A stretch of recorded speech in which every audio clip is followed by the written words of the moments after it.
You stand on cobbled streets, the air thick with the scent of wood smoke and damp earth. It is a time before pharmacies, before hospitals, a world where healing often walked hand in hand with mystery. Imagine a quiet cottage at the edge of the village, smoke curling from its chimney. Here, within these humble walls, lived a figure both revered and feared, the medieval midwife. She was the keeper of life's most intimate secrets, a woman of deep knowledge passed down through generations. Her medicines were not pills or injections, but a strange and potent blend of nature's bounty and ancient belief. You are about to discover the unexpected wisdom, and sometimes unsettling practices, that defined her unique way of healing. From potent herbs to whispered charms, you will journey into her world. To truly understand her world, you must first understand how she came to know its depths. Imagine a young girl, perhaps no more than 8 or 9 years old, her future already etched by the hands of her mother, or her aunt, the village midwife. This was not a profession one chose from a list of options. It was a calling, a legacy passed down, often within families, a demanding apprenticeship begun long before formal schooling was even a dream. You see her, a small figure, moving quietly within the cozy, herb-scented cottage. Her days are not spent with dolls or childhood games, but in observation, in service. Her first lessons are not from books, but from the rhythms of the house and the natural world just beyond its door. She learns to keep the hearth fire burning, a steady, essential warmth, just as she will one day learn to maintain a mother's vital flame. She helps her mentor grind dried herbs with a stone mortar and pestle, the rhythmic thud a soundtrack to her learning. The air is thick with the sweet, pungent aroma of mugwort, the sharp tang of yarrow, the earthy whisper of valerian. These scents become as familiar as the smell of her own skin. Her education begins in the midwife's garden, a patch of cultivated chaos nestled behind the cottage. You stoop with her, your fingers tracing the delicate leaves of lady's mantle, its cupped leaves holding dew like tiny emerald chalices. The midwife points out each plant, whispering its name and purpose. This, my dear, is raspberry leaf, a friend to women, strengthening the womb. Or here, see the willow? Its bark can ease the aches that plague us. You learn that plants are not merely green things, but living allies, each with its own story, its own power. The apprentice learns when to harvest, the moon's phase, the time of day, whether the root, leaf, or flower is desired. You watch as she gathers mugwort under the soft glow of a full moon, believing its potency to be at its peak. She learns to speak to the plants, to offer thanks, to take only what is needed, understanding that nature gives generously but must be respected. This is not superstition to her, it is a profound connection to the life force that permeates all things. Beyond the garden, the wild lands become her classroom. You walk with her along hedgerows, scanning for hawthorn berries or rose hips, rich in vital essence. She learns to distinguish the delicate white flowers of yarrow, known for stanching blood, from other similar-looking plants. In damp, shadowy woods, she seeks out the broad leaves of comfrey, revered for mending bones and wounds, though its internal use is approached with caution and deep knowledge of its powerful properties. She discovers the calming properties of chamomile in sunny meadows and the sleep-inducing virtues of poppy seeds, used judiciously, from specific varieties. Each foraging trip is a lesson in botany, ecology, and the careful stewardship of the land. Back in the cottage, the real alchemy begins. You watch as she carefully cleans and sorts the gathered bounty. Roots are scrubbed, leaves are laid on drying racks above the warm hearth, flowers are hung in bundles. The drying process is slow, deliberate, transforming fresh vitality into concentrated essence. She learns to make infusions, steeping dried herbs in hot water for comforting teas that soothe a nervous mother or calm a colicky infant. She learns decoctions, boiling tougher roots and barks for longer periods to extract their deepest compounds. You witness her learn the art of the poultice. She pounds fresh plant material with a mortar and pestle, sometimes mixing it with warm gruel or a bit of rendered animal fat to create a thick, soothing paste. This is spread onto linen and applied to inflamed skin, aches, or minor wounds. Salves are created by infusing oils with herbs, then mixing with beeswax to create a protective, healing balm. Every step, from grinding the rough leaves to stirring the simmering oils, is practiced until it becomes second nature, a part of her very being. But the midwife's knowledge extends far beyond herbs. You see her observe her mentor as she attends to the women of the village. She learns to read the subtle signs of the body, the color of skin, the flush in the cheeks, the quality of breath, the rhythm of labor pains. She learns the importance of touch, a comforting hand on a fevered brow, a firm but gentle pressure during childbirth. She watches her mentor clean and comfort newborns, wrap them in soft cloths, and counsel new mothers on breastfeeding and self-care. She learns to distinguish a normal birth from one that portends difficulty, relying on intuition honed by years of ancestral wisdom and countless observed experiences. The apprentice learns about positions for labor, the calming power of a warm bath, and the importance of patience. She learns when to encourage, when to soothe, and when to send for spiritual aid, understanding that the line between body and spirit is often blurred in the medieval mind. Beyond the dramatic event of childbirth, the apprentice learns about the entire cycle of women's lives. You hear whispers of remedies for menstrual discomfort, concoctions to aid fertility, or infusions to ease the passage into menopause. She learns to listen, not just with her ears, but with her heart, to the fears and anxieties of women in a world where their bodies were often poorly understood and sometimes even mistrusted. She becomes a confidant, a protector of intimate secrets. The mystical element is woven into every strand of her learning. You witness her mentor murmur ancient charms over a difficult birth, or tie specific knots with red thread to ward off ill fortune. These are not separate from the herbs, they are an integral part of the healing process. They offer reassurance, instill faith, and connect the physical act of healing to the broader spiritual framework of their world. The apprentice understands that a mother's belief in a charm can be as potent as a dose of soothing tea, calming her mind and thus her body. Years pass. The young girl grows into a young woman, her hands now sure, her knowledge deep. She assists more often, her mentor gradually stepping back, allowing her to take the lead. You see the community's trust in her grow, first tentative, then absolute. She has proven her capability, her compassion, her connection to the life-giving forces of the earth. She is no longer just an apprentice. She is a practitioner in her own right, ready to shoulder the immense responsibility of bringing new life into the world, of easing suffering, and of serving as a vital link between the natural world and the human spirit.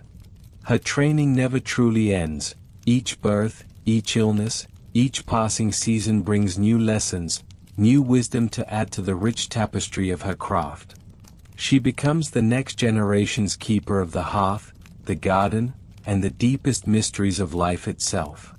You feel the cool damp earth beneath your worn leather boots as you step away from the village's last few cottages. The familiar scent of wood smoke gives way to the fresher, sharper perfume of damp soil and ancient trees. You are not alone on this journey. The midwife, now fully recognized as a healer, walks beside you, her eyes scanning the forest floor and the low-hanging branches with an intensity that borders on reverence. She carries a woven basket, its empty belly waiting to be filled with the raw power of the earth. This is not merely a walk for gathering. This is a pilgrimage. For the medieval midwife, the sacred grove, the wild edges of the forest, the sun-dappled clearings, and the banks of winding streams were her most vital pharmacies. Here, far from the bustling marketplace or the monastic libraries, She found the living ingredients for her strange medicines, the remedies that would soothe, heal, or sometimes, tragically, fail. You notice her movements are deliberate, almost ritualistic. She stoops, not just to pick, but to commune. Her fingers, strong and calloused from years of birthing and kneading dough, gently touch the leaves, the bark, the moss. She speaks in soft murmurs, perhaps a forgotten prayer or a whispered thank you to the plant spirit. For her, each root and blossom possesses not only a physical essence but also a spiritual one, a vital force to be respected and harnessed. The sun dapples through the canopy, creating shifting patterns on the forest floor as you follow her deeper into the woods. She points out a patch of broad, dark green leaves. Comfrey, she explains, her voice a low, clear hum. Bone knit. 4 sprains and bruises, a poultice from its root and leaves. It eases the ache and helps the flesh mend. You watch as she carefully harvests a few choice leaves, leaving the rest to flourish. This intimate knowledge of growth and regeneration is part of her craft, a sustainable wisdom passed down through generations of women. A little further, she stops by a gnarled oak, its ancient limbs reaching towards the sky. From its branches, she strips a small amount of bark, explaining its use as an astringent, perhaps for stanching blood flow after a difficult birth, or for a strong tea to reduce fevers. You witness her deep understanding of the seasons, knowing exactly when a plant is most potent, when its life force is at its peak for healing. She knows the cycles of the moon, believing they influence the strength of her harvest, just as they influence the tides and, many believed, the very rhythms of a woman's body. Her basket begins to fill. You see the vibrant red berries of hawthorn, used to strengthen the heart and soothe anxiety, often given as a comforting tea to new mothers. There are sprigs of mugwort, its silvery leaves thought to ease menstrual pain and aid in childbirth, sometimes even to hasten a slow labor. The pungent aroma of garlic wafts from a bundle she has carefully wrapped. Not just a culinary staple, it was a powerful antiseptic, believed to ward off infection and even evil spirits. You observe her reverence for the natural world, a deep connection often misunderstood or demonized by the burgeoning medical establishment of the time. While university-trained male physicians relied on ancient texts, complex theories of humors, and often brutal interventions, the midwife drew her wisdom directly from the living earth, from centuries of empirical observation and handed-down knowledge. Her pharmacy was the forest, her laboratory the hearth. She finds a patch of stinging nettles, and despite their prickles, she carefully gathers them. For nourishment after a long sickness, she might say, boiled and eaten, it gives strength. Or a tea for aching joints. You realize that these aren't just remedies, they are often also sustenance, blurring the lines between food and medicine, a holistic approach deeply rooted in the harsh realities of medieval life. The concept of a sacred grove was not merely poetic for these women. Many of these natural spaces were indeed seen as imbued with spiritual significance, places where the veil between worlds thinned, where one could connect with ancestral spirits or the primal forces of nature.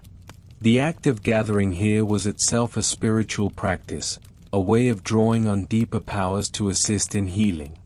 You might see her harvest willow bark, a natural source of salicylic acid, the precursor to modern aspirin. She would prepare it as a decoction, a strong tea to reduce fevers and alleviate pain. This was not a scientific discovery in the modern sense, but a practical application honed over countless generations of women observing, experimenting, and remembering. The efficacy of such remedies was not always understood, but often, it was undeniable. Consider the strange and sometimes unsettling ingredients that also found their way into the medieval midwife's repertoire.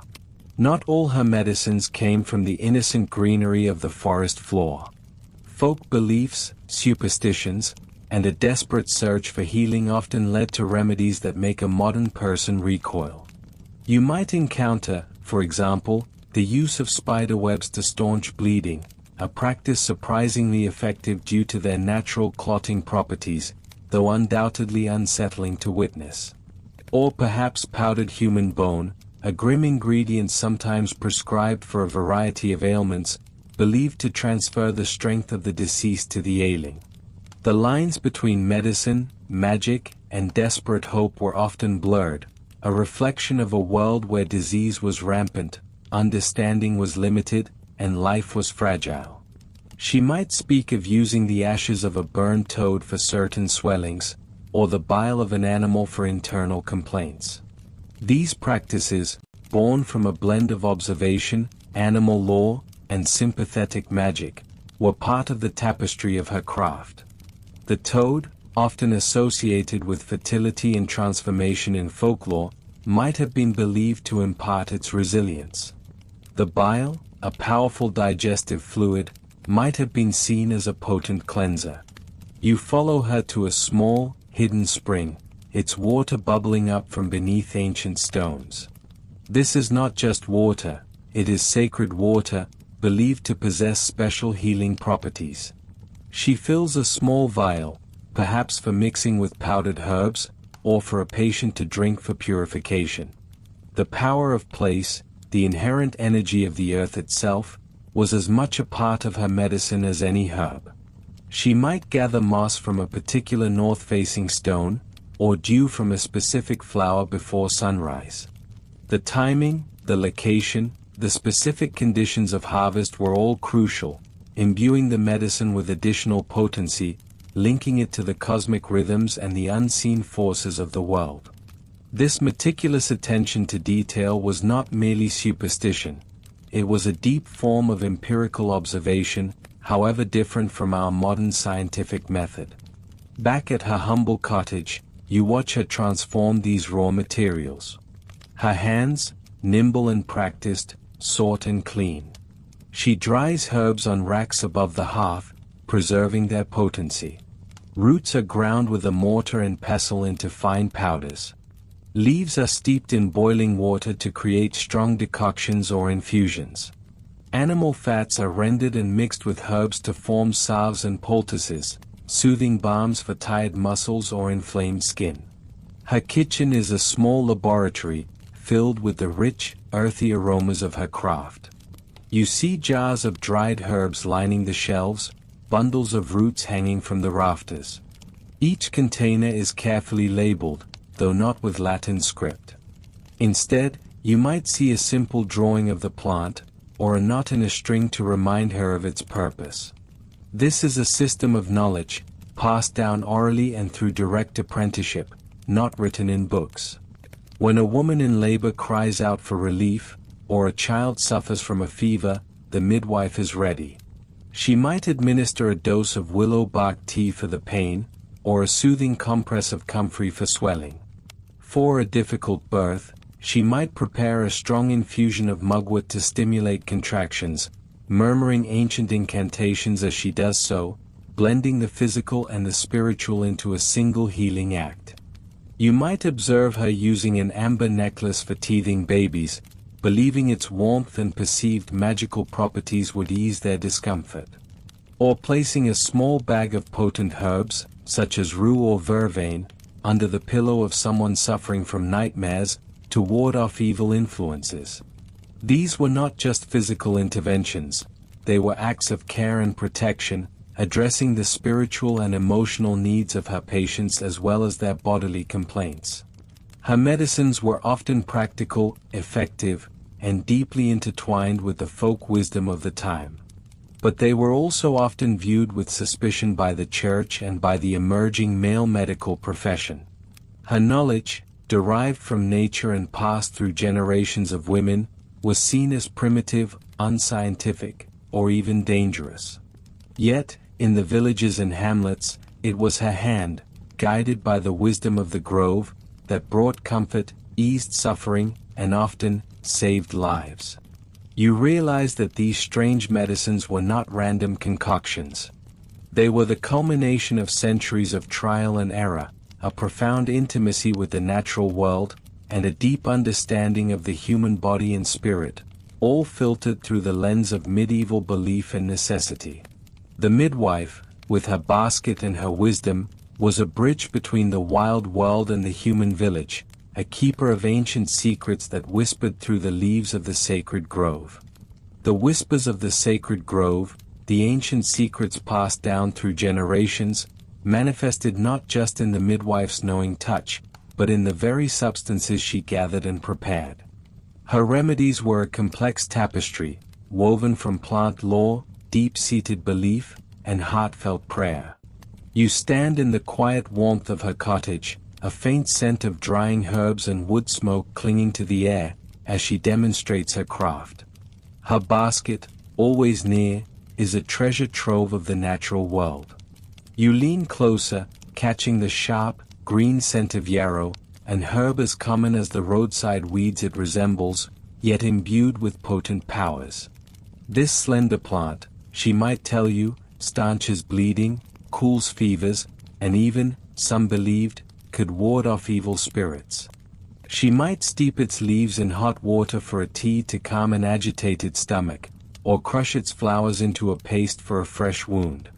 You observe her hands, calloused and strong, as they move with practiced grace. She holds up a handful of dried mugwort, its leaves a dusty silver green. This versatile herb, often associated with women's cycles, might be brewed into a warm drink to ease the pangs of childbirth, or even tucked under a pillow to encourage prophetic dreams. For menstrual discomfort, she would often combine it with pennyroyal, a fragrant, minty herb known for its warming properties. A soothing infusion, she explains, that brings comfort and balance. But the midwife's pharmacopoeia extended beyond the familiar green leaves of the forest and field. You might observe her carefully gathering spider webs, delicate filaments destined not for the refuse heap, but for a wound. The silken strands, believed to staunch bleeding, were gently pressed onto cuts, a common practice for centuries. Or perhaps she would meticulously collect snail slime, its viscous trail seen as a potent balm for skin ailments, a natural emollient long before modern dermatologists existed. You might even see her carefully selecting certain types of earth, clays, or mineral-rich muds, which she would mix with herbs and water to create poultices for swelling or drawing out infection. The world, to her, was a living pharmacy. Yet, as vital as these physical ingredients were, the midwife knew that true healing often began in the spirit. You see her hands, not only preparing remedies but also tracing crosses in the air, murmuring ancient prayers. These were not just Christian blessings, though she would invoke saints like Margaret, patroness of childbirth, with fervent devotion. You might hear echoes of older incantations, whispers to the spirits of the earth, requests for aid from forces unseen. Her practice was a profound synthesis of the earthly and the divine. Illness in the medieval world was rarely seen as purely physical. It was often a spiritual affliction, a punishment for sin, or the work of malevolent forces. The midwife, therefore, had to minister to the soul as much as to the body. She might tie a red thread around the wrist of a feverish child, not merely for its perceived medicinal properties, but as a charm against evil influences. You might witness her placing a small piece of blessed bread under a woman's pillow during a difficult labor, blending the sacred with the practical, offering both physical and spiritual sustenance. The lines between medicine and magic, between piety and paganism, were often blurred in her hands. You notice a small, smooth stone she keeps tucked into her pouch, worn smooth from countless touches. Perhaps it is a birthing stone, believed to absorb pain, or a toadstone, thought to draw out poisons. Its power lies not just in its geology, but in the belief imbued within it, the faith of generations who sought solace in its inert form. Similarly, you might see her consulting the phases of the moon before gathering certain herbs, or considering the position of the stars when preparing a particularly potent tonic. The cosmos, too, had its influence on healing.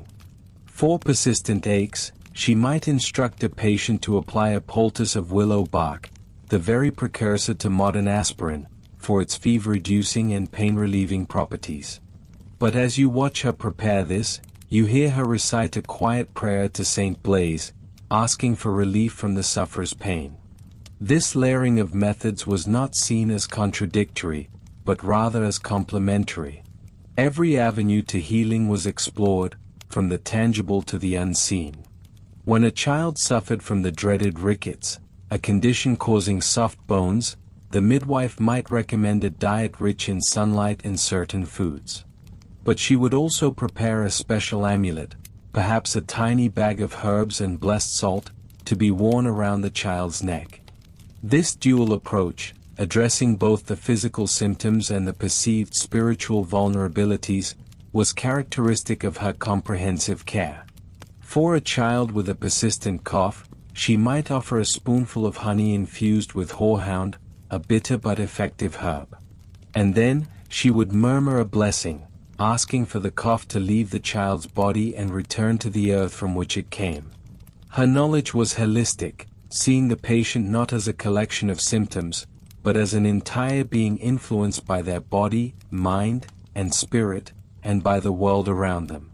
When someone suffered from melancholy, a common affliction, she might prescribe soothing teas of valerian or chamomile, but also suggest walking in the forest, listening to the birdsong, and praying. She understood the deep connection between mental well-being and physical health long before modern psychology formalized it. The earth, the heavens, and the human heart were all intertwined in her philosophy of healing. You begin to understand that these strange medicines were less about scientific rigor and more about practical observation combined with a deep respect for unseen forces. A mother suffering from insufficient milk might be given a tea of fennel and dill, but also instructed to wear a charm of amber beads, believed to stimulate lactation. The comfort derived from the ritual, the reassurance in the midwife's confident actions, was as much a part of the cure as the herbal properties themselves. The midwife, therefore, operated in a complex and often precarious space. Her profound connection to the natural world, her reliance on ancient remedies, and her blend of Christian devotion with pre-Christian customs made her both revered and, at times, feared. Her practices, though essential to the well-being of the community, stood outside the emerging formal medical structures dominated by men, and often earned her the suspicion of the church.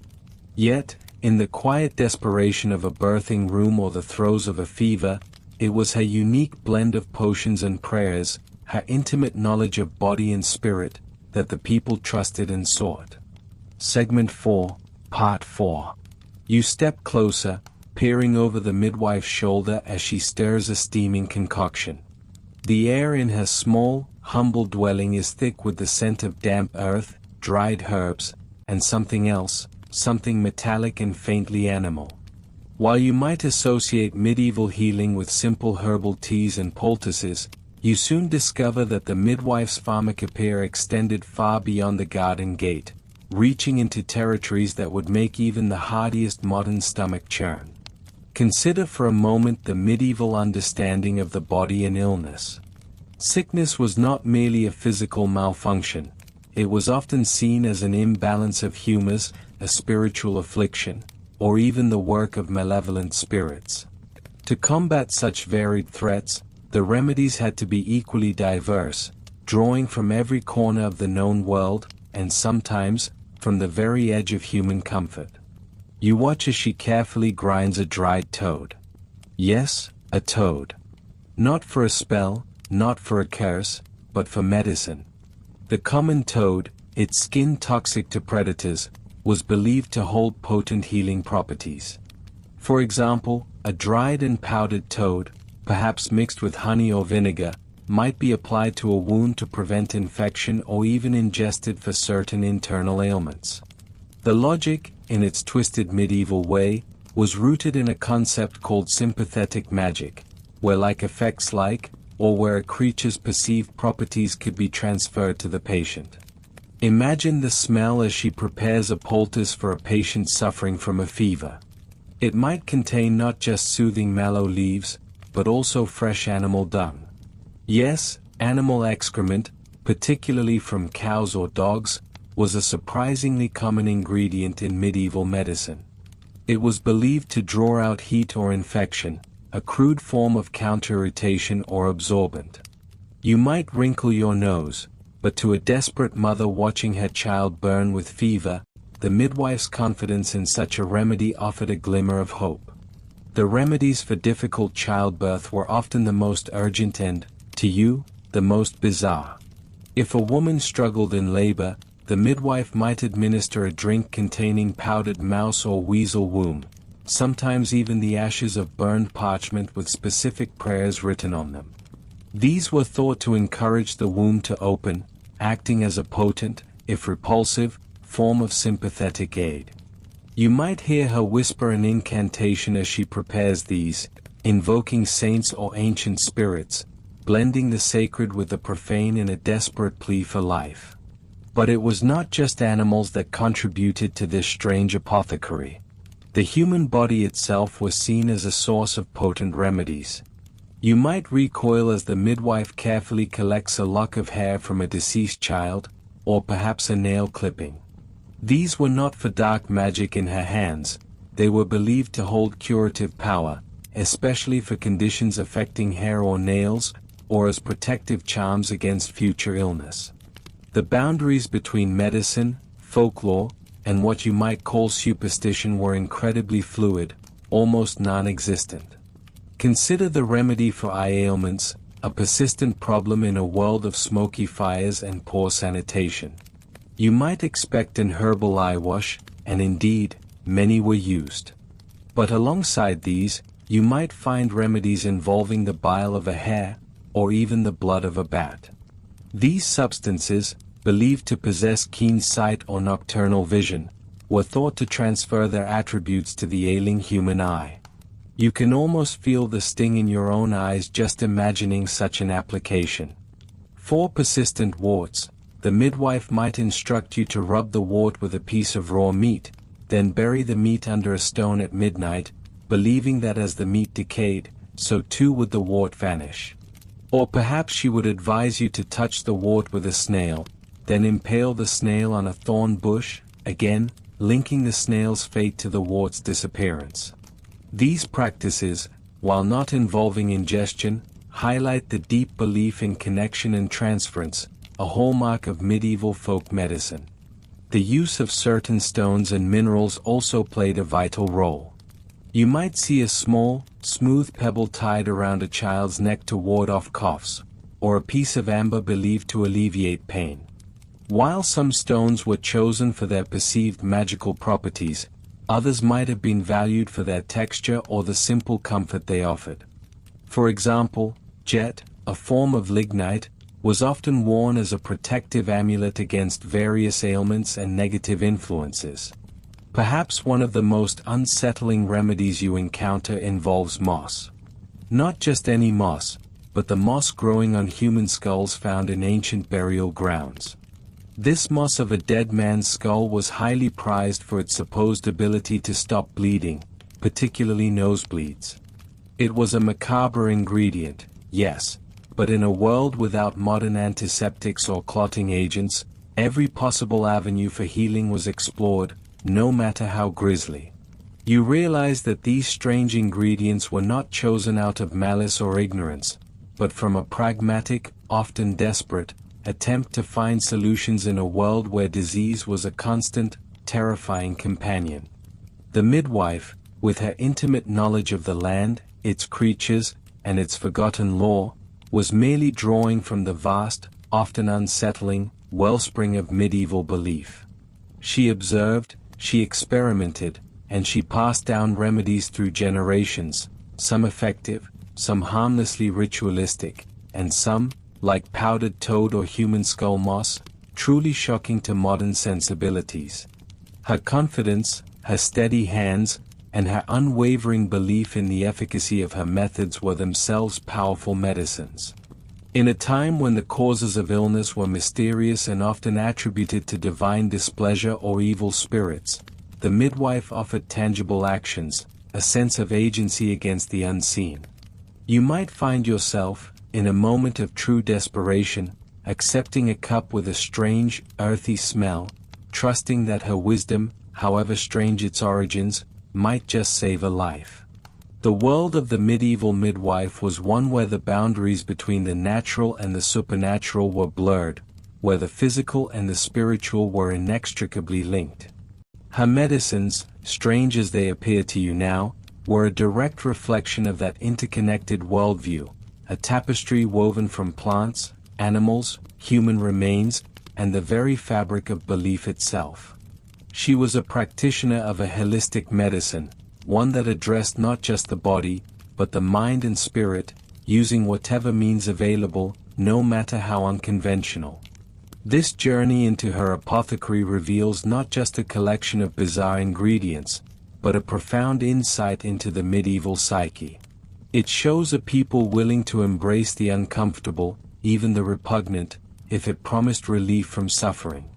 You might leave her dwelling with a renewed appreciation for modern medicine, but also with a deeper understanding of the courage, ingenuity, and sometimes terrifying pragmatism of those who healed in a forgotten past. The strange medicines were not just potions, they were potent symbols of survival. These potent symbols of survival, born of necessity and deep traditional knowledge, often walked a treacherous tightrope. In a world steeped in fervent faith and profound fear, the line between healing and hexing was perilously thin. For the medieval midwife, the very acts of her compassion and skill could, with a sudden shift in perspective, become the evidence of a dark pact. Imagine yourself in a small, crowded cottage, the air thick with the scent of wood smoke and damp earth. Outside, a storm rages, mirroring the turmoil in the minds of the people who live here. A child lies feverish, writhing on a straw pallet. The local midwife, skilled and experienced, has been called. She bends over the child, her brow furrowed in concentration. Her hands, calloused from years of toil and tender from countless births, prepare a poultice of herbs and a warm infusion. You watch her work, her movements precise, her face etched with a quiet determination. You see her murmur words, perhaps a prayer for healing, perhaps an ancient charm passed down through generations. To you, observing through the lens of modern understanding, she is a healer, doing her best with the tools and knowledge available to her. But step back in time, feel the weight of medieval belief pressing down on you. Hear the whispers that circulate in the village square, in the shadowy corners of the tavern. These whispers speak of strange women who live on the fringes, women who possess knowledge that others do not, women who can influence life and death. The medieval midwife, often an unmarried or widowed woman, lived a life of paradox. She was indispensable, attending every birth, easing suffering, and sometimes performing minor surgeries. Yet, she was also an outsider, her unique position placing her under constant scrutiny. Her very independence, her knowledge of the female body and the secrets of the earth, made her suspect. You might see her gathering herbs under a full moon, a practice rooted in the belief that celestial cycles influence botanical potency.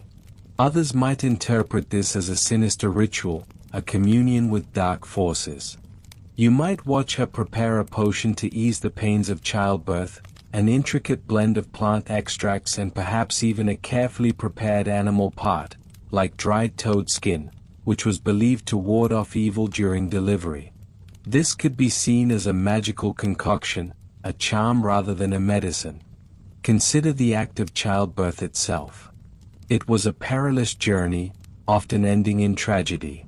When a woman died in labor, or her child was stillborn, grief and fear demanded an explanation, a scapegoat. Who better to blame than the woman who presided over the event, the one who claimed to hold the power to ease the passage? The midwife, despite her best efforts, could find herself accused of negligence, or worse, of malevolent intent. You can feel the tension in the room after a difficult birth, the unspoken questions in the eyes of the family. Did she do everything she could? Or did she, perhaps, do something else? The church, a dominant force in medieval life, contributed significantly to this climate of suspicion. As Christianity consolidated its power, it sought to suppress older, pagan practices and beliefs. Many traditional healing methods, intertwined with folklore and animistic worldviews, were rebranded as diabolical. A midwife who used a charm to stop bleeding, or recited a rhyme while administering a herbal remedy, could easily be seen as invoking demons rather than drawing on ancient wisdom. You would hear sermons warning against such practices, painting vivid pictures of eternal damnation for those who dabbled in forbidden arts. The infamous Malleus Maleficarum, or Hammer of Witches, published in the late 15th century, codified these fears. It specifically targeted women, identifying midwives as particularly susceptible to the devil's influence. It argued that midwives, through their access to mothers and infants, could easily commit acts of infanticide or dedicate newborns to Satan. You would see this book, spreading like a plague, fueling the fires of suspicion and providing a chilling blueprint for persecution. Its words, cold and condemning, would echo through the villages, turning neighbor against neighbor, healer against patient. Imagine the midwife's dilemma. She needed to heal, to relieve suffering, to bring new life into the world. Yet, every action she took, every unusual ingredient she used, every old wives' tale she consulted, could be twisted against her. A protective amulet crafted from specific bones or stones, intended to ward off illness, might be condemned as a magical fetish. A potion to encourage fertility, made from potent herbs and perhaps even a ground-up insect or a sliver of human bone, could be seen as an attempt to meddle with God's will. You would hear stories, exaggerated and distorted, of midwives who could cause abortions with dark spells, or who could steal a child's vitality to feed their own malevolent power.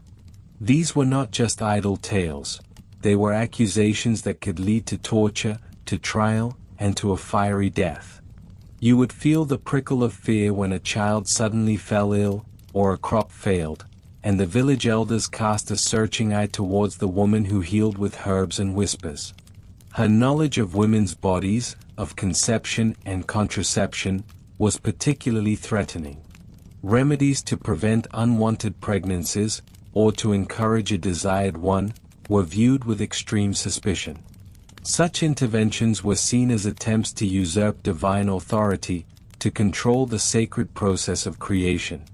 If a midwife offered a remedy to prevent conception, you could almost hear the accusations forming. She was interfering with God's plan, she was an agent of the devil, preventing souls from entering the world.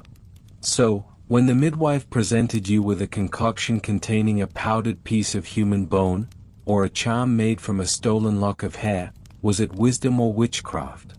Was she operating from a deeply practical, if grisly, understanding of what might work in a desperate time? Or was she tapping into a realm of magic and superstition, blurring the lines that separated healer from sorceress?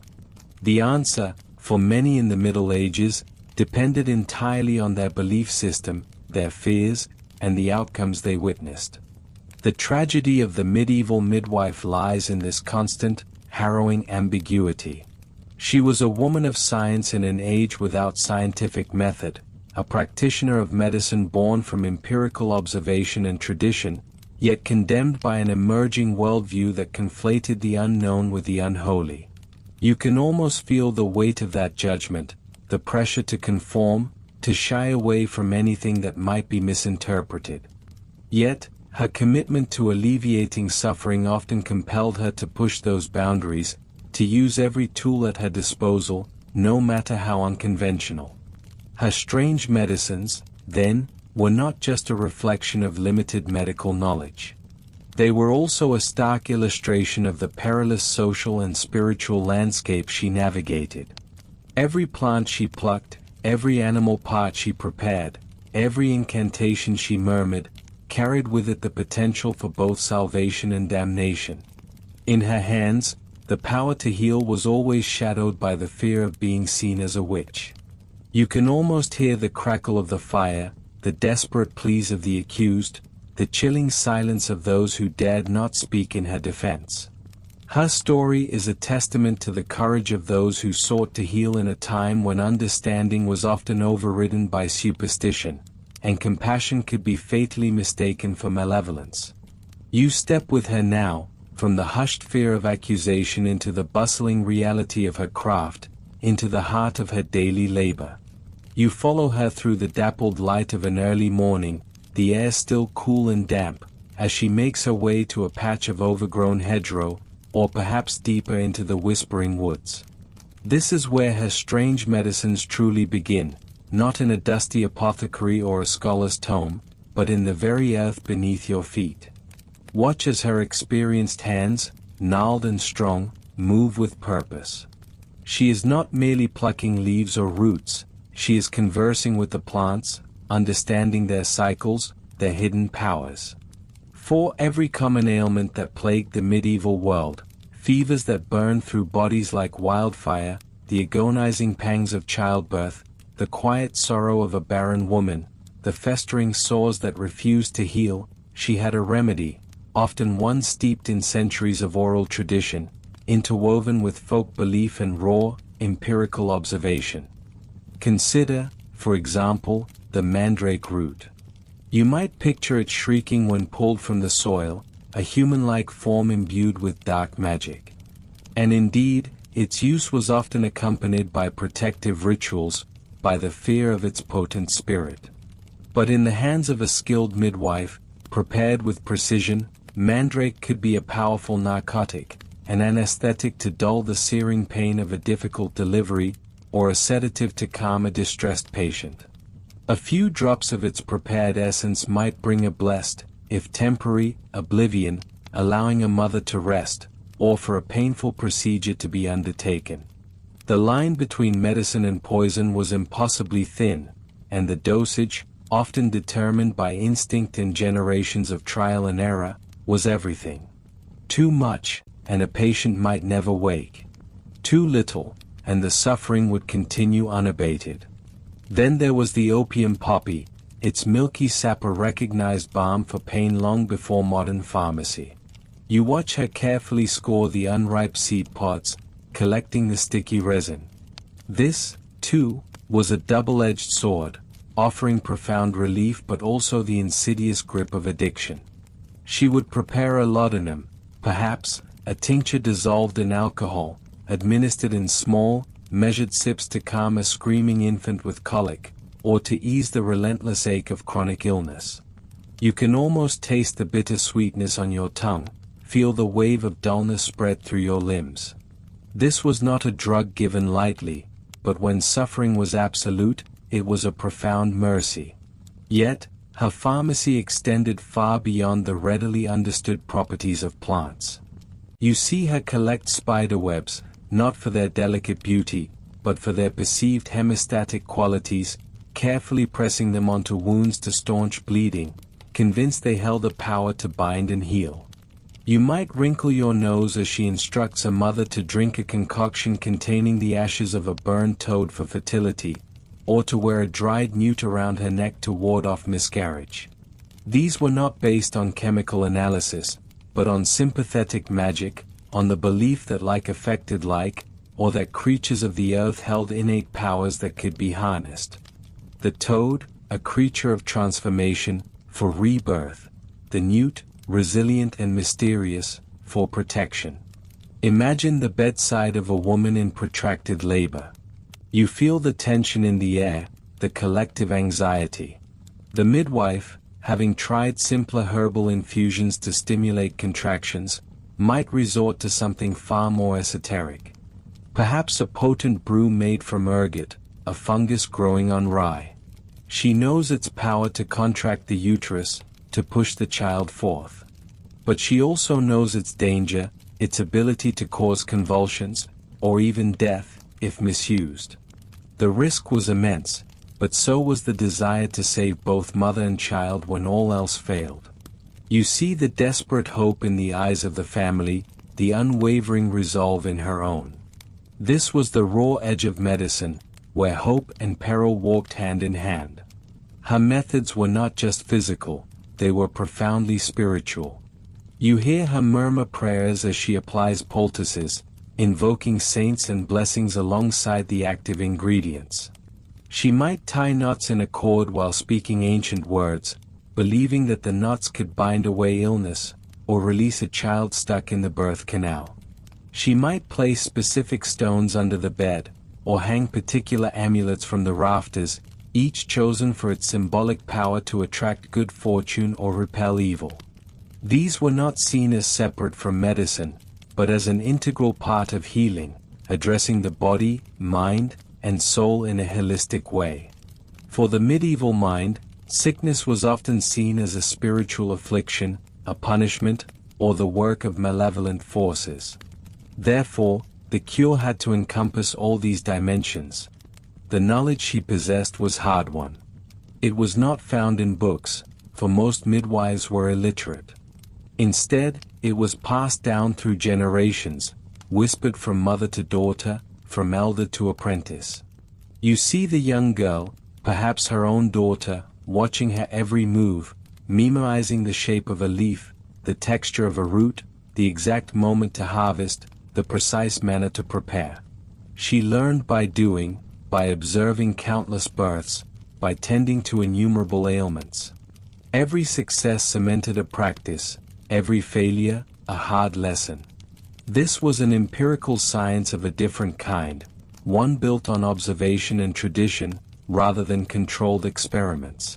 She knew the signs of impending danger, the subtle shifts in a woman's breathing, the pallor of her skin, the rhythm of a weakening pulse. When faced with a breech birth, she might, with immense skill and courage, attempt to turn the baby by external manipulation, or even by carefully inserting her hand internally, a procedure fraught with immense risk of infection and trauma in an era without antiseptic practices. You feel the gravity of her responsibility, the sheer physical and mental fortitude required for such tasks, often performed in dimly lit, unhygienic conditions, with only her instincts and experience to guide her. Sometimes, her strange medicines involved animal parts, not just for their perceived magical properties, but for more practical, albeit still unproven, applications. Dried wolf's liver, for example, might be ground into a powder and given for jaundice, based on the belief that the strong, vital wolf could impart its strength. Powdered boar's tooth might be used for teething pain, mirroring the animal's powerful tusks. You might find a pouch of dried snake skin under her bed, kept not as a fetish, but as a source of warmth or a charm against skin diseases, believed to aid in renewal. Every part of the natural world was a potential remedy, its efficacy often determined by a blend of ancient wisdom, desperate hope, and the occasional stroke of luck that seemed to validate the strangest of cures. Her work was a constant balancing act between the known and the unknown, the practical and the mystical. You witness her preparing a simple poultice of bread and honey for an infected wound, a remedy that would still be recognized for its antiseptic properties today, side by side with chanting a protection spell over a new mother. Both were equally valid, equally necessary in her holistic approach to healing.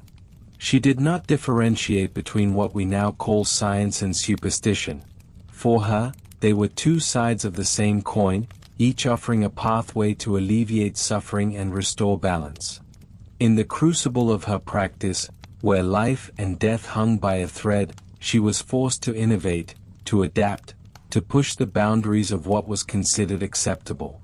Her strange medicines were not the whimsical concoctions of a witch, but the desperate, often ingenious, attempts of a healer operating within the severe limitations of her time.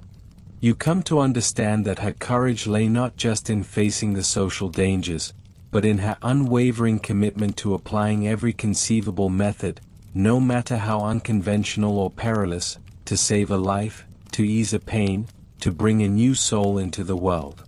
She was the embodiment of pragmatic compassion, her hands a conduit for both ancient wisdom and bold experimentation in a world that desperately needed both.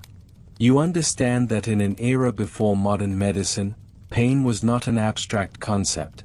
It was a constant, gnawing presence in daily life.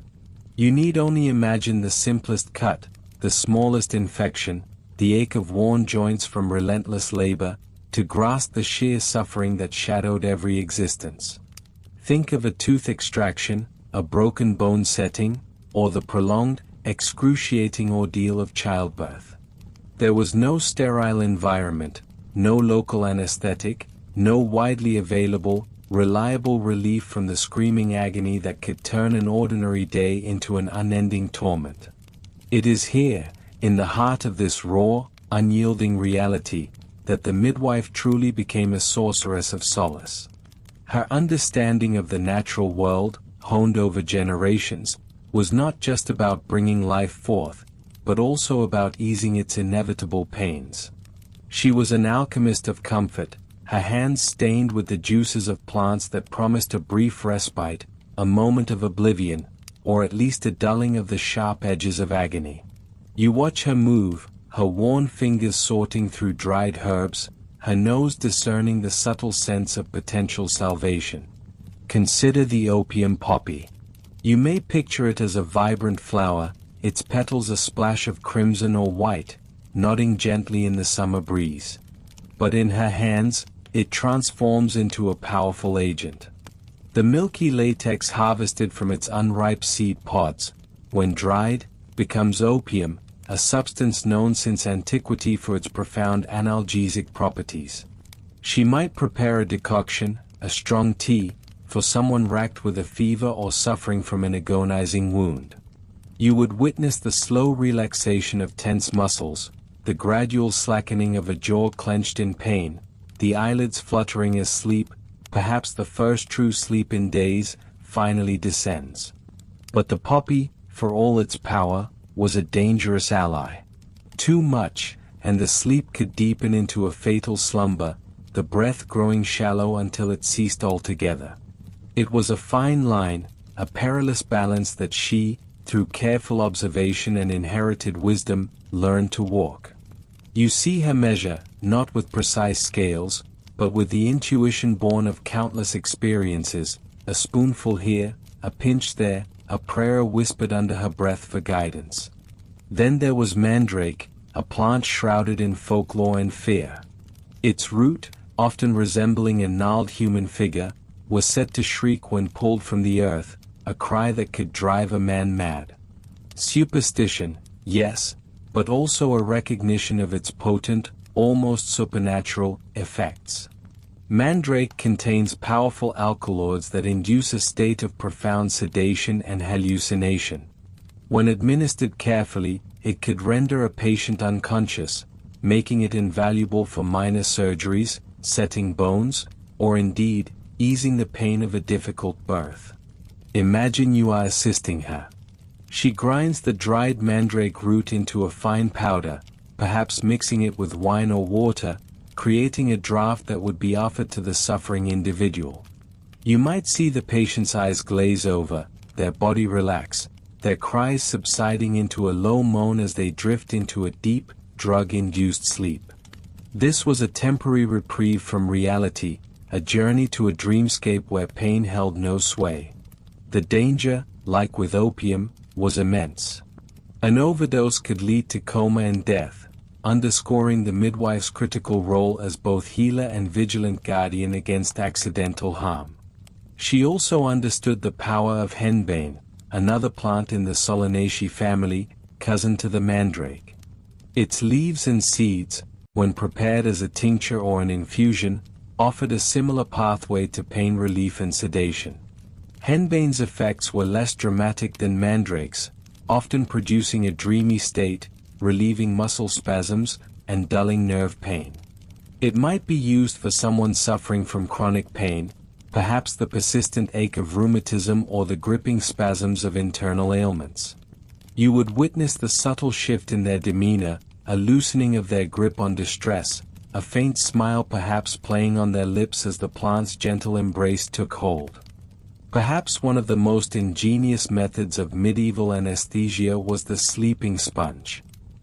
This was not a plant in itself, but a delivery system, a culmination of her pharmaceutical knowledge. You might watch her prepare one.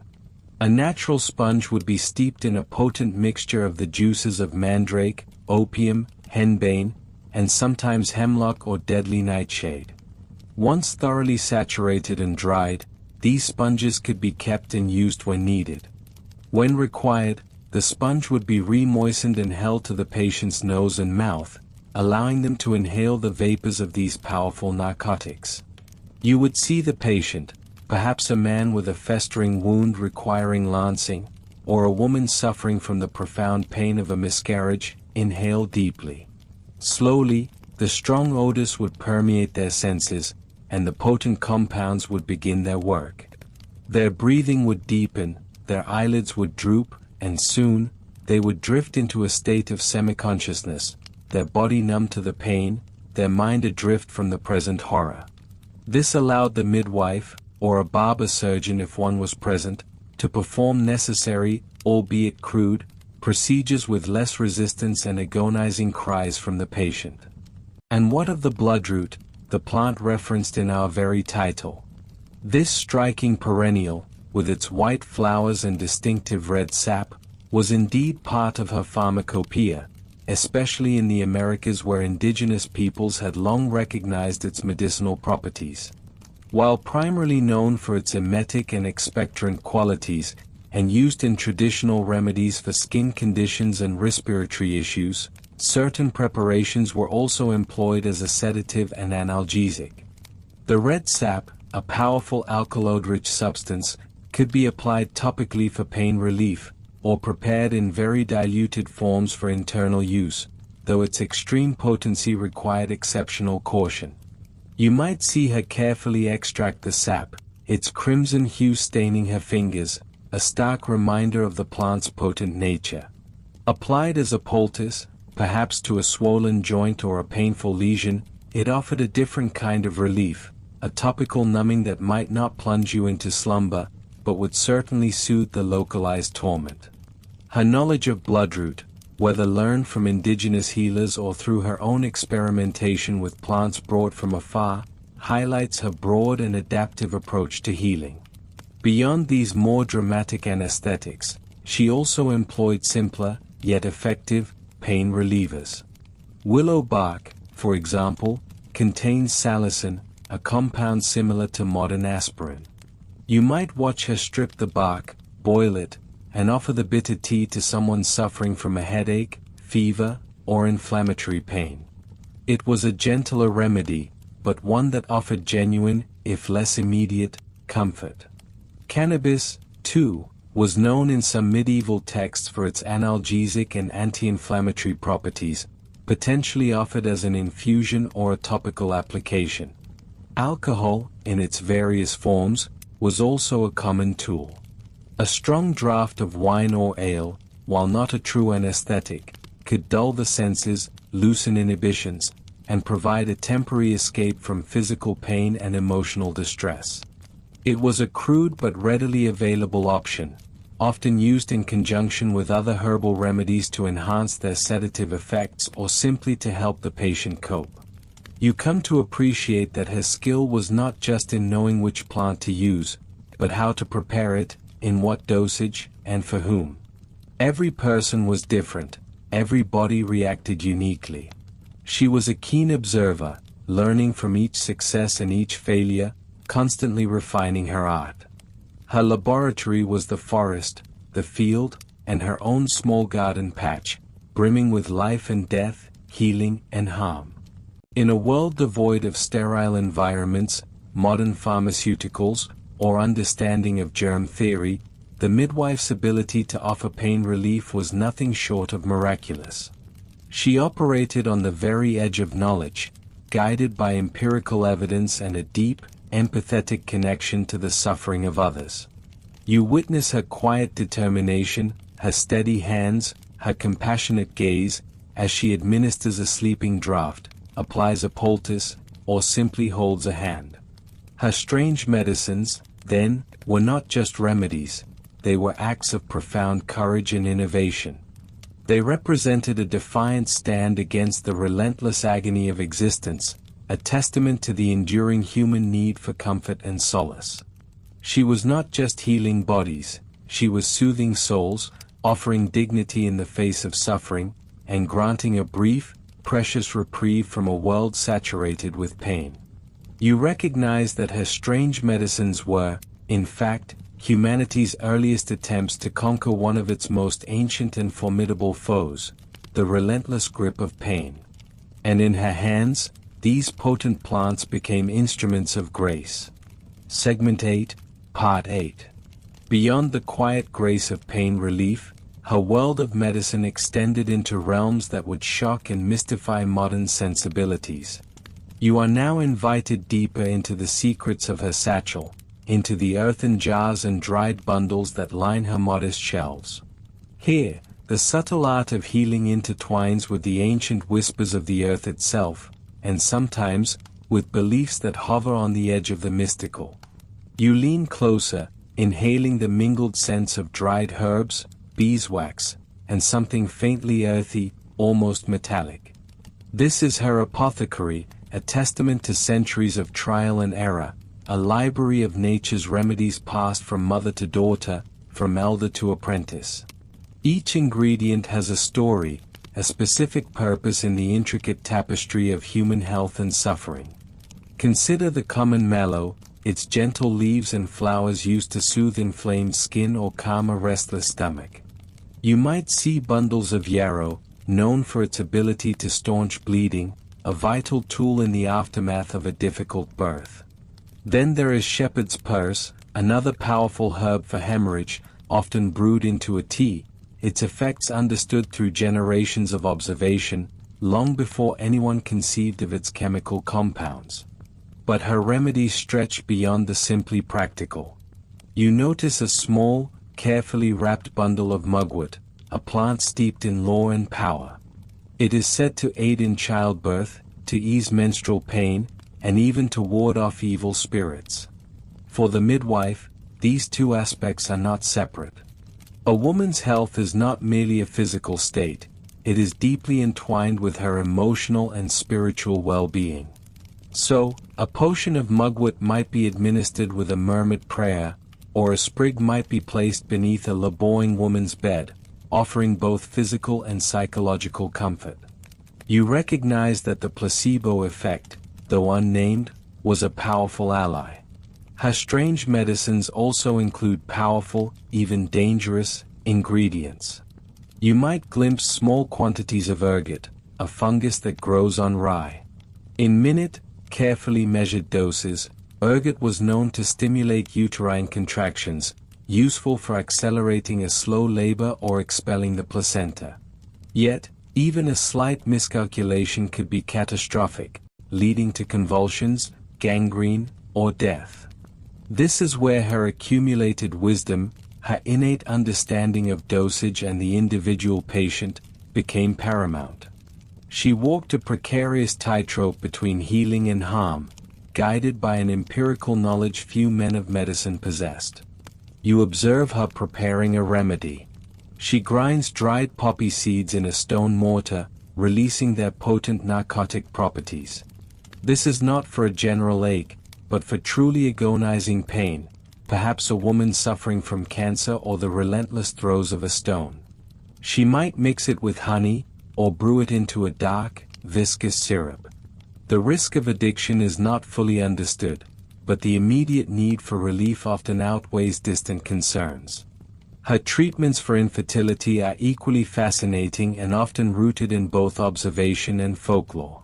You might see her preparing a decoction of lady's mantle, a plant believed to strengthen the womb and promote fertility. Or perhaps she applies a poultice of crushed herbs to a woman's abdomen, combined with specific rituals or prayers directed at saints known for their patronage of women and childbirth. The despair of childlessness was profound in this era, and the midwife offered hope, even if her methods were sometimes more spiritual than strictly scientific. You learn that animal parts sometimes found their way into her cures. A broth made from a freshly killed hare might be given to a woman struggling with menstruation, the animal's fertility symbolically transferred.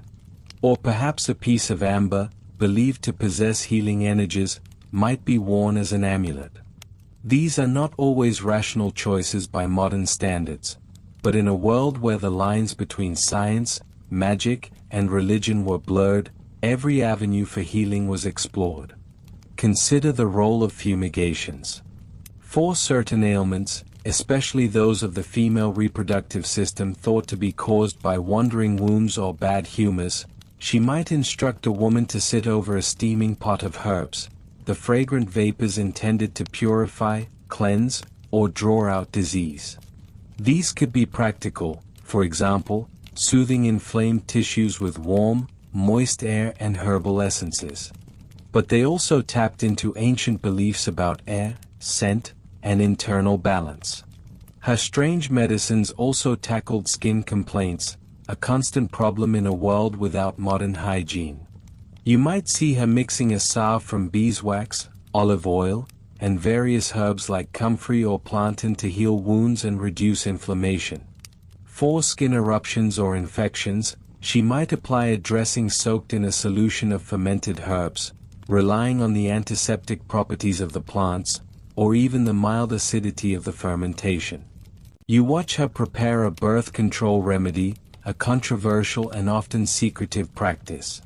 While crude by today's standards, medieval midwives possessed knowledge of plants believed to prevent conception or induce early miscarriage. Pennyroyal, for instance, a potent herb, was used for these purposes. These methods were dangerous and often ineffective, yet they underscore the constant demand for control over one's body and destiny, even in the face of profound societal and religious strictures. The risks were immense, both physical and legal, yet the need was greater. Her knowledge was not static. It evolved through direct observation and shared experience. She learned from every birth, every illness, every death. She understood that each body was unique, responding differently to remedies. This empirical approach, though lacking formal scientific structure, made her a keen observer of human physiology and pathology. She was a living database of medical knowledge, her mind a repository of successes and failures. You are struck by the immense courage required for her work. She faced skepticism, suspicion, and often outright hostility from the established church and emerging male physicians. Her practices, deeply rooted in women's folk traditions, were often demonized as witchcraft. Yet, she persisted, driven by an unwavering commitment to the women she served. Her strange medicines were not just a collection of plants and rituals, they were a lifeline for countless women, offering comfort, hope, and often, survival. Her laboratory was not a sterile chamber, but a cottage filled with the rich, earthy smells of her craft. Her tools were not gleaming instruments, but simple pestles, mortars, ceramic pots, and the gentle strength of her own hands. In her care, even the most mundane plant became a potent instrument of healing. You recognize that these strange medicines, born of necessity and passed down through generations, were the very foundation of medicine, a testament to humanity's enduring quest to alleviate suffering and sustain life in the most challenging of times. Her practices were a complex blend of empiricism, tradition, and compassion, forged in the crucible of daily struggle and relentless human need. Yet, among the daily struggles and relentless human need, there existed another profound challenge, one whispered in hushed tones behind closed doors. You stand beside the midwife, watching her tend to a woman recovering from a difficult birth, and you realize that for every child welcomed into the world, there were others who were not wanted, or for whom arrival meant only greater hardship. The tapestry of life in the Dark Ages was fragile, stretched taut by famine, disease, and the ever-present threat of war. For a woman, another mouth to feed could mean the difference between survival and starvation for her existing family.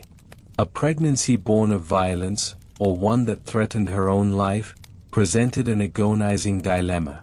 You understand that the medieval midwife, the wise woman of the village, was not only a bringer of life but also, at times, a gatekeeper of it. Her knowledge, inherited through generations, extended beyond safe delivery to the prevention and termination of pregnancy. These were not matters openly discussed, certainly not celebrated, but they were realities she confronted with a quiet determination, driven by the desperate pleas of women who had nowhere else to turn. Imagine the sheer physical burden of constant childbearing. You see women around you who have given birth 8, 10, 12 times, their bodies worn, their strength depleted. Each pregnancy carried an immense risk of death, both for mother and child. Infant mortality rates were shockingly high. Perhaps only half of all children born would survive to adulthood. This stark reality made the choice to prevent or end a pregnancy not one of convenience, but often one of survival, a grim calculation in a brutal world. What did prevention look like in an era devoid of modern medicine? You learn that contraception, as we understand it, was largely a hopeful endeavor, a blend of folk wisdom, herbal lore, and sometimes outright magical thinking. The midwife knew plants that were believed to induce menstruation, or to act as abortifacients if taken at critical times. These were not always precise, nor were they without danger. You hear her speak of ingredients like pennyroyal, a fragrant mint often used in teas, believed to bring on delayed periods. Rue, a bitter herb, was another. Savin, a juniper-like plant, was known for its powerful properties. These were often administered in small doses, perhaps as a preventative measure if conception was suspected but not confirmed, or if a woman simply wished to avoid pregnancy after intercourse. You watch her carefully measure dried leaves, knowing that the line between a therapeutic dose and a toxic one was perilously thin, a knowledge she held with great responsibility.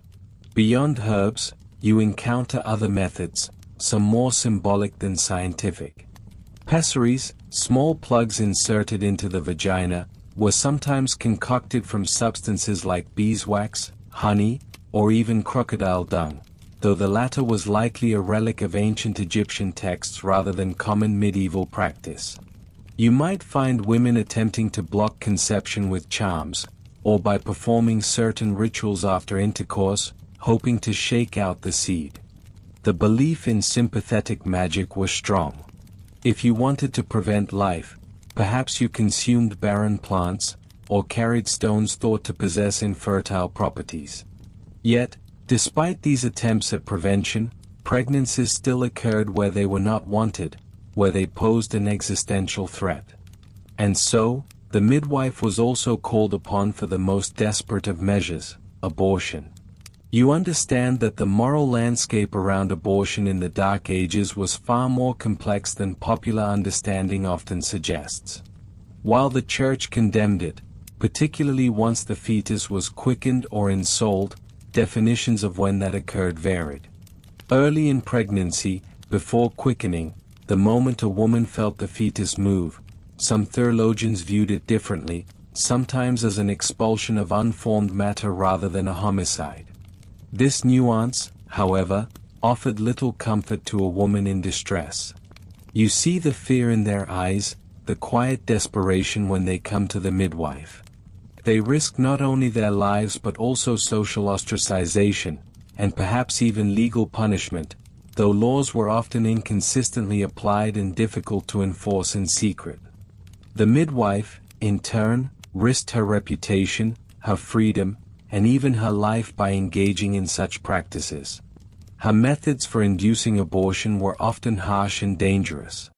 You witness her preparing strong decoctions of powerful herbs, tansy, known for its bitter taste and uterine stimulant properties, ergot, a fungus that grows on rye, which, in controlled doses, could induce powerful contractions but was also a potent poison, causing convulsions and gangrene, or stronger concentrations of the aforementioned pennyroyal, rue, and savin.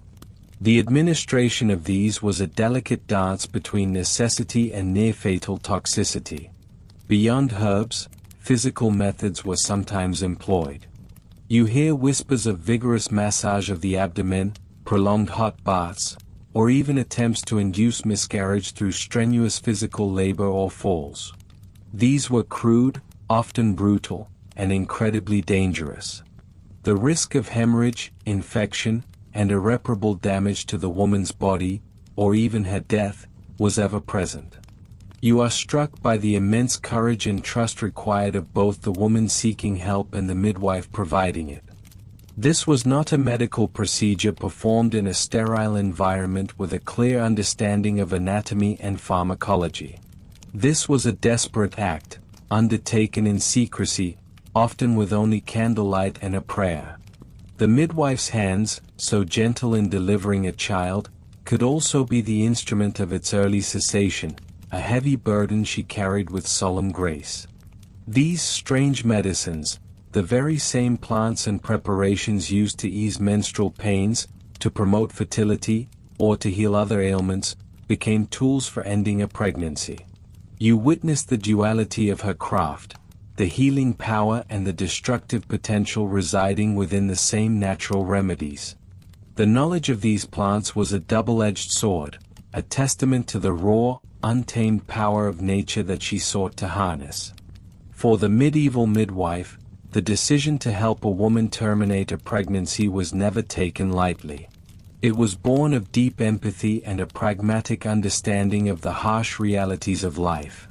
She knew the suffering that an unwanted child could bring to a family already at its breaking point, or the plight of a woman who simply could not survive another birth.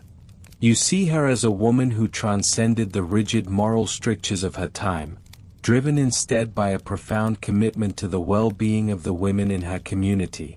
Her cottage, which felt like a sanctuary of healing, now also feels like a repository of secrets, of difficult choices made in the shadows. You begin to grasp the full scope of her role, a healer, a protector, a confessor, and sometimes, a reluctant arbiter of life and death.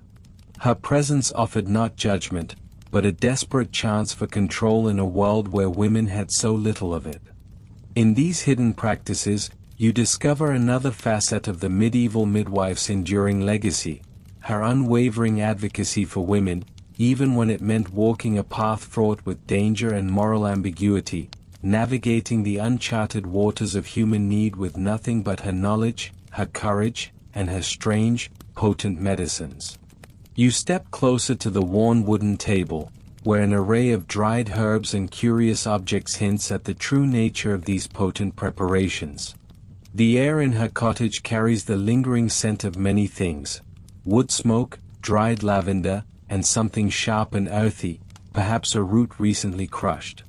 This is not just a collection of folk remedies, it is a meticulously assembled pharmacopoeia, guided by generations of wisdom, trial and error, and a deep understanding of the natural world, albeit filtered through a medieval lens.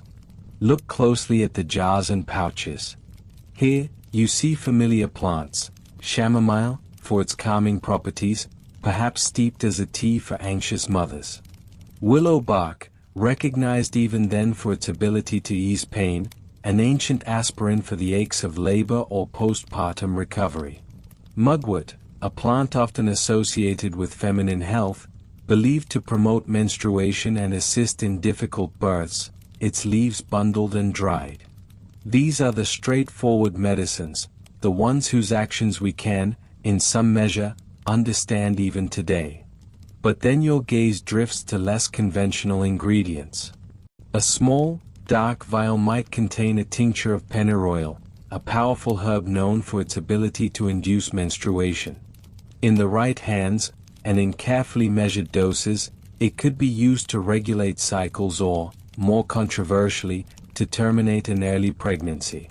The knowledge of such potent substances was a closely guarded secret, passed from midwife to apprentice, a tool of immense power and risk. Nearby, a small, gnarled root, carefully wrapped. This could be mandrake, a plant steeped in folklore and fear. Its bifurcated root was thought to resemble a human form, lending it an almost magical potency. In small doses, mandrake could act as a powerful sedative, offering temporary relief from the agonizing pains of childbirth or even aiding in rudimentary surgical procedures by inducing a deep, dreamlike sleep. But too much, and it was a deadly poison. The line between healer and harm was incredibly fine, navigated with a skill born of long experience and a profound respect for the plants themselves. You might also find dried ergot, a fungus that grows on rye and other grains. This was a truly double-edged sword. In minuscule, controlled amounts, ergot contains compounds that cause strong uterine contractions. A midwife might use it to hasten a stalled labor or to expel the placenta after birth, preventing dangerous hemorrhages. Yet, in larger quantities, or if contaminated, ergot caused devastating convulsions, hallucinations, and gangrene, leading to the condition known as St. Anthony's fire. The medieval midwife walked a tightrope, balancing potential salvation with the very real threat of catastrophe. Her judgment, her keen observation of the woman in labor, was paramount. Beyond the plant kingdom, the midwife's strange medicines ventured into the animal world, reflecting a belief system where the properties of creatures could be transferred to humans. You might see a dried toad, perhaps crushed and applied as a poultice for swelling or infections, a practice rooted in the idea that cold-blooded creatures could draw out heat and fever. Pigeon blood, collected fresh, might be mixed with herbs and used to staunch bleeding, an attempt to replace lost vitality with a similar life force. The liver of a wolf, powdered and ingested, was thought to impart strength and courage, qualities desperately needed during a prolonged and terrifying labor. These were not simply superstitions, they were practical applications of a worldview that saw the interconnectedness of all living things, where observed traits could be harnessed for healing. Consider the role of sympathetic magic in these preparations. If a woman struggled with infertility, for example, a midwife might prescribe a fertility charm made from the reproductive organs of a prolific animal, hoping to transfer that animal's fecundity. If a baby was slow to emerge, a midwife might use an object that symbolized speed or ease of passage, combined with prayers and incantations. These practices were woven into the fabric of daily life, not seen as distinct from the herbal remedies, but as complementary tools in the holistic approach to healing. Minerals, too, held their place in this apothecary. Salt, a common and vital preservative, was also revered for its purifying properties, used in washes and baths to cleanse wounds or ward off infection. Certain clays and earths might be applied as soothing plasters. While the more toxic minerals like lead or mercury were generally handled by alchemists or physicians for other ailments, the midwife often dealt with preparations that included naturally occurring mineral compounds, chosen for their perceived effects on the body. The preparation of these medicines was an art in itself, demanding precision and patience. You observe a mortar and pestle, worn smooth from centuries of grinding roots, leaves, and animal parts into fine powders. You might see stills for distilling spirits, creating potent tinctures where the medicinal properties of plants were concentrated in alcohol. There are clay pots for brewing decoctions, simmering herbs for hours to extract their essence. Ointments and salves were painstakingly rendered from animal fats, beeswax, and infused oils, then mixed with powdered herbs to create topical remedies for sores, rashes, or chapped skin. Each preparation was not just a chemical process, it was often accompanied by prayers, blessings, or specific rituals, imbuing the medicine with spiritual power. The midwife understood that healing encompassed not just the body, but also the mind and spirit. A worried mother might be given a calming herbal tea, but also a whispered incantation or a blessed amulet to ease her fears. This holistic approach, blending the physical with the spiritual, was central to her practice. Think about the sheer knowledge required to navigate this landscape of remedies. The midwife had to identify hundreds of plants, knowing not only their common names, but their seasons for harvesting, the optimal parts to use, root, leaf, flower, seed, and the specific conditions they treated. She had to differentiate between beneficial herbs and their poisonous lookalikes. She needed to understand how different ingredients interacted, how to combine them for maximum effect, and how to counteract potential side effects. This was an empirical science, refined over countless generations, based on direct observation and meticulous record-keeping, often in oral traditions or simple, coded notebooks. Her expertise extended to the various methods of administration. Some medicines were brewed as teas, meant for internal consumption. Others were applied externally as poultices or compresses, drawing out infection or reducing swelling. Pessaries, small medicinal suppositories inserted vaginally, were used for specific gynecological issues or to induce labor. Fumigations, where aromatic herbs were burned and their smoke inhaled or directed towards a patient, were believed to cleanse the air, alleviate respiratory problems, or even influence reproductive health. Each delivery method was chosen carefully, tailored to the specific ailment and the individual woman. These strange medicines were, by necessity, a mix of the truly effective, the placebo, and the potentially dangerous. In an era without modern pharmacology, where the mechanisms of disease were poorly understood, midwives relied on what they had, a profound connection to nature, an inherited body of knowledge, and an unwavering commitment to alleviate suffering.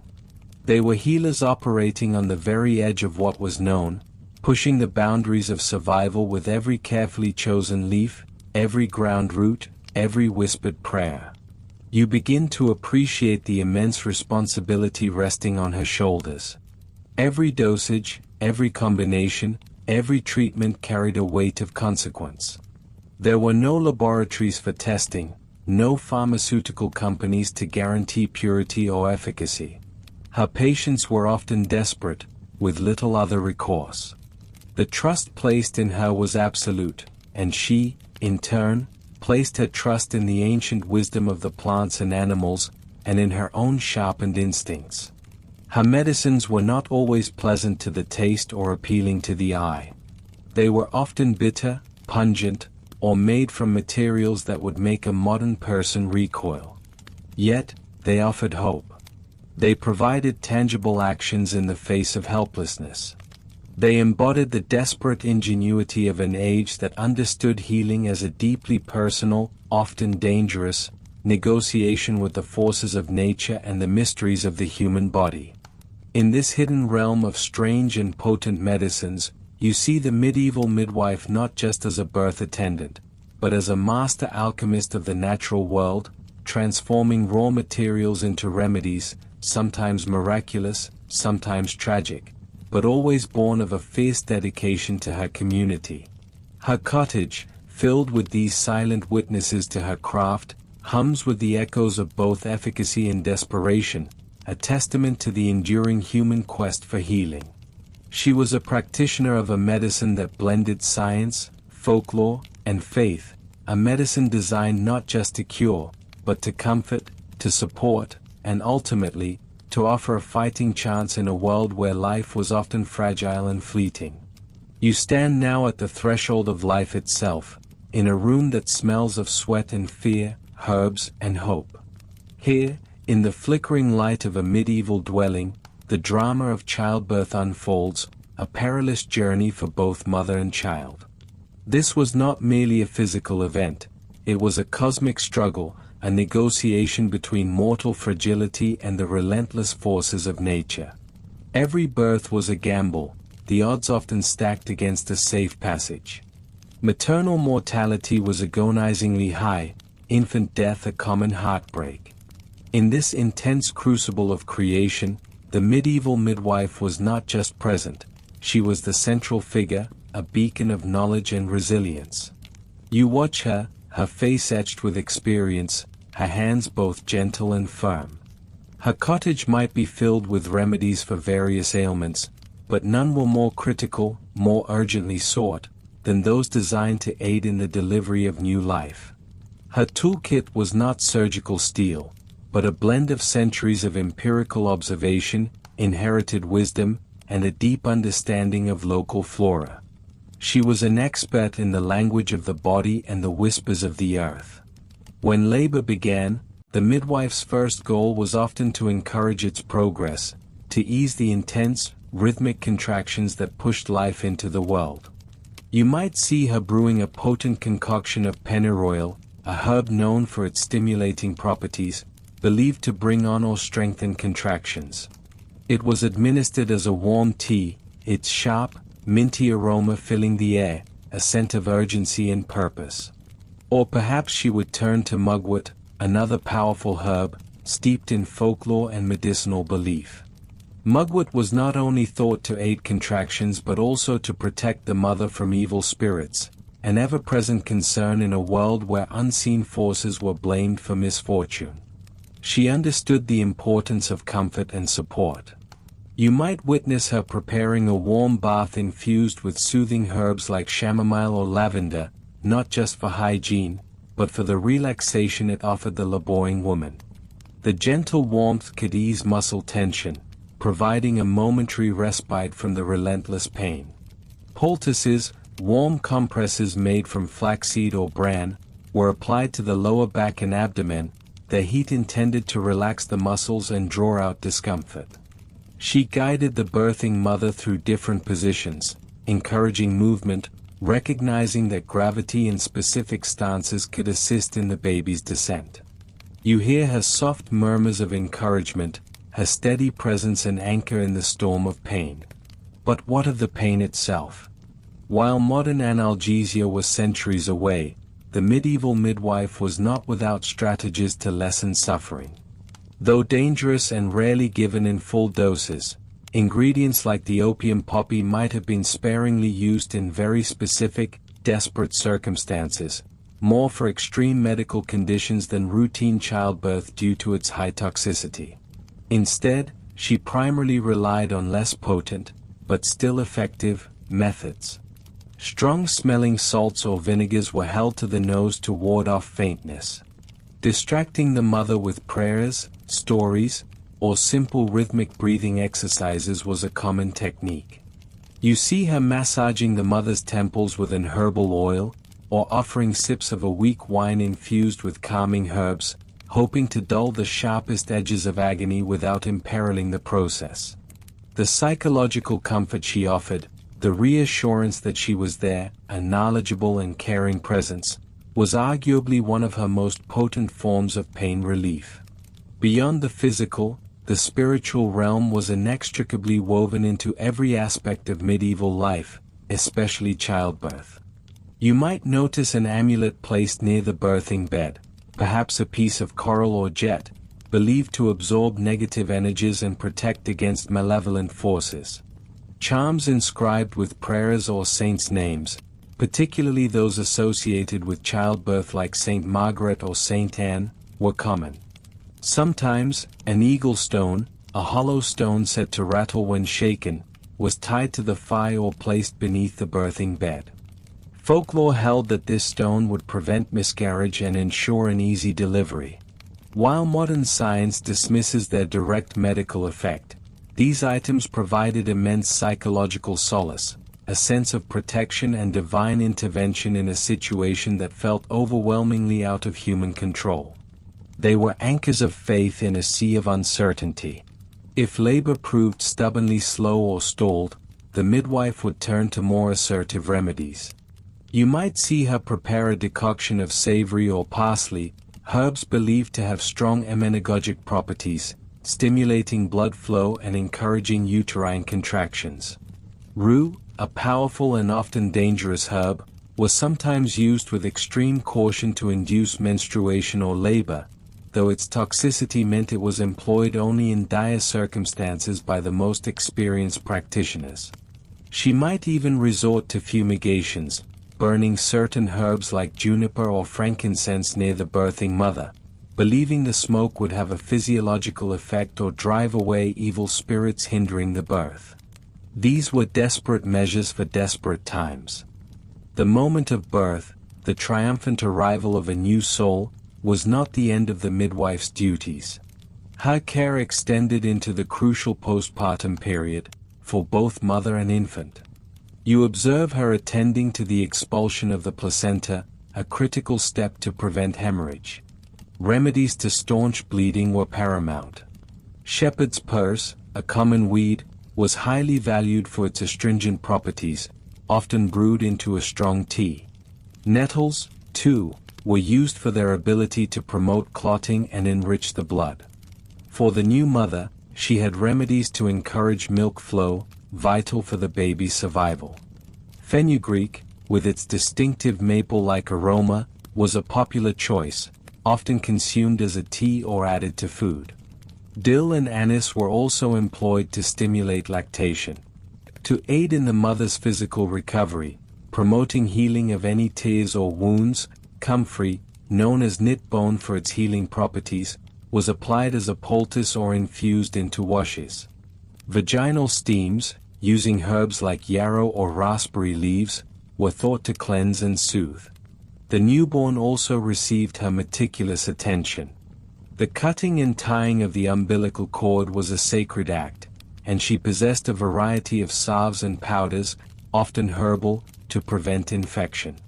A common practice involved applying a paste of honey and salt, or powdered herbs like myrrh or frankincense, known for their antiseptic qualities. Swaddling the infant, a practice both for warmth and a sense of security, was done with practiced hands. You see her gently examining the baby, looking for any signs of trouble, her eyes missing nothing. This intricate tapestry of remedies, rituals, and practical skills was not haphazard. It was a sophisticated system, albeit one that integrated what we now separate as science and superstition. For the medieval midwife, the physical and the spiritual were two sides of the same coin. A stubborn birth could be due to a malposition of the baby or the interference of a malevolent spirit. Her response addressed both possibilities simultaneously. She operated within a worldview where the visible and invisible worlds constantly intersected. The strange medicines of these medieval midwives, sometimes seemingly bizarre to modern sensibilities, were born of necessity, observation, and a profound commitment to life. They represent a fierce, inventive spirit in the face of immense medical challenges. You understand that each herb, each charm, each gesture was a thread in the lifeline she cast to mothers and babies, an offering of all the knowledge, courage, and hope she possessed. Her work was a daily testament to the enduring human struggle for survival and the timeless, sacred act of bringing new life into the world. Her wisdom, passed down through generations, shaped the very fabric of communities, one miraculous, fragile birth at a time. That wisdom, inherited and honed, manifested in a fascinating collection of remedies and rituals, each imbued with purpose and often, deep symbolic meaning. You stand in her small, humble dwelling, perhaps by the hearth where a pot simmers gently, releasing a pungent steam. The air itself feels thick with history, with the scent of dried herbs hanging from the rafters, and the faint, earthy aroma of the midwife's well-worn hands. You see her reaching for a small, woven basket, filled with bundles of plants, each one carefully selected, each one carrying a story, a purpose. Her herbal pharmacy was a living, breathing testament to the natural world around her. She understood the land, not through scientific classification, but through generations of intimate observation and communal memory. You watch her pick up a dried bunch of mugwort, its leaves silvery green, almost mystic in their appearance. She knows it for its power to bring on delayed menses, and thus, in her reasoning, perhaps to quicken a sluggish birth. She might brew it into a strong infusion, urging the laboring mother to sip it, its bitter, earthy taste a small discomfort in the face of the larger struggle.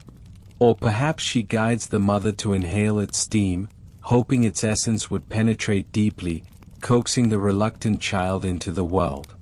Then there is vervain, another herb you recognize, not just for its physical properties, but for its deep associations with ancient magic and protection. The midwife might crush its leaves, mixing them with a little water or honey, applying the paste to the mother's belly to ease the pain of contractions, or to ward off ill spirits she believes might be hindering the birth. You feel the weight of tradition in her every gesture, a silent acknowledgement of powers beyond simple chemistry. For postpartum care, you see her turning to different allies. Raspberry leaf, its delicate, serrated edges belying its strength, is a trusted friend. She knows it strengthens the womb, helps it to contract back to its size, and stems the flow of blood after the baby has arrived. You hear her describe how it was given throughout the later stages of pregnancy, a gentle preparation for the immense physical challenge ahead. For excessive bleeding, a fearful complication, she might turn to yarrow, its tiny white flowers packed tightly in flat-topped clusters. Its astringent qualities are well known to her, used to staunch wounds and stem internal flows, a vital intervention when every drop of blood was precious. But her medicines extend far beyond the botanical. The strange medicines also encompass the realm of sympathetic magic, where like affects like, and intention holds potent power. You might observe her carefully unlatching every door and window in the birthing room, even untying every knot in the mother's clothing, and loosening her hair. These are not idle actions. She believes that these acts of opening would help open the birth canal, physically mirroring the desired physiological process. You feel the tension in the room ease slightly as she performs these small, hopeful rituals, a collective sigh of belief reinforcing the action. You hear her murmur ancient phrases, not just prayers to the saints, but incantations, weaving a protective linguistic shield around the fragile new life and the weary mother.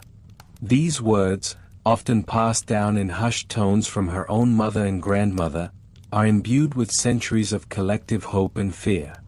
They might invoke protective spirits, banish malevolent forces, or simply offer comfort and courage to the woman in her charge. The sound of her voice, steady and rhythmic, becomes another form of medicine, a balm to frayed nerves, a focus for waning strength. Specific objects also become conduits for healing and assistance. You might see her place a small, smooth stone, perhaps one she has carried for years, beneath the birthing bed. This stone, worn by time and imbued with intention, is believed to ease the passage, to absorb pain, or to offer grounding strength. Or perhaps a piece of amber, warmed by her hand, is held against the mother's skin, its perceived mystical properties believed to soothe and protect. These are not merely superstitions to her, they are practical tools, understood and applied within a worldview where the physical and spiritual were not separate, but deeply intertwined. Consider the remedies for a baby struggling to thrive. You witness her performing a ritual known as passing the child through, where the infant is gently passed back and forth through a cleft in a tree, or even through the legs of a healthy horse or cow. This is done not out of cruelty, but from a profound belief that the vitality of the strong, living thing would be transferred to the weak infant, a desperate attempt to imbue life where it seemed to falter. The midwife, in such moments, acts not just as a healer, but as a mediator between the human world and the powerful, mysterious forces of nature. The strange medicines also include what we might consider today as psychological interventions, though she would not have named them as such.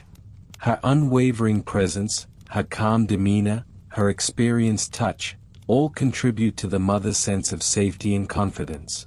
You feel her steady hand on the mother's brow, hear her gentle words of encouragement, witness her tireless energy.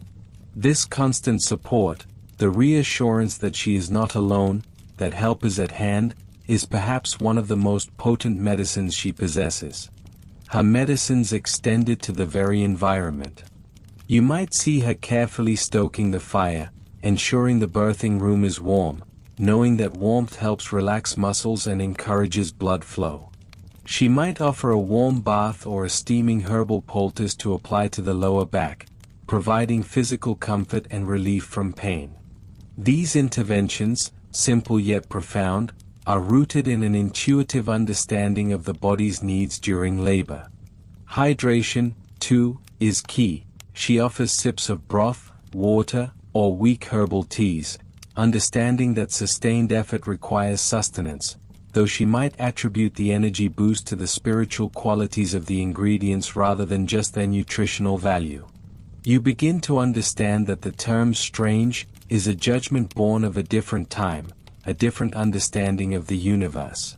To the medieval midwife, every plant, every spoken word, every ritual gesture was a logical, necessary tool in her fight for life. Her knowledge was empirical, gathered over generations of trial and error, observation, and transmission. She saw the connections between the visible effect of an herb and its subtle, unseen influence. She believed in the power of intention, the force of collective faith, and the profound impact of symbolic action. Her methods were a tapestry woven from strands of practical experience, inherited lore, and deeply held spiritual beliefs. You realize that to dismiss her strange medicines as mere superstition is to misunderstand the very fabric of her world, and to underestimate the fierce ingenuity and compassion that drove her. Her practice was a holistic art, a comprehensive approach to life and death that embraced every available resource, from the earth beneath her feet to the heavens above. She was a master of the resources at hand, a profound innovator within the constraints of her era, dedicated heart and soul to the miraculous, dangerous journey of birth. The final push, the first cry, the exhaustion and the exhilaration. But the journey, the dangerous, miraculous journey, is far from over. The midwife's vigil does not end when the baby arrives. In many ways, it has only just begun.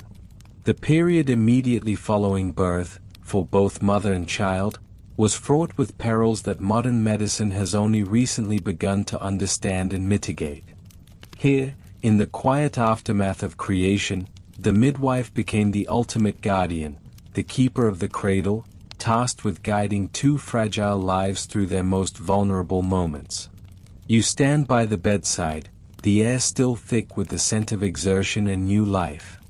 The mother, spent but radiant, lies resting, her body now entering a critical phase of healing and recovery.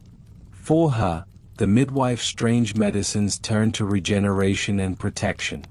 The primary concern was the expulsion of the placenta, a final, crucial act. If it lingered, infection and hemorrhage could swiftly claim her life. The midwife would employ gentle massage, warmth, and specific herbal remedies believed to encourage the uterus to contract and release this vital afterbirth.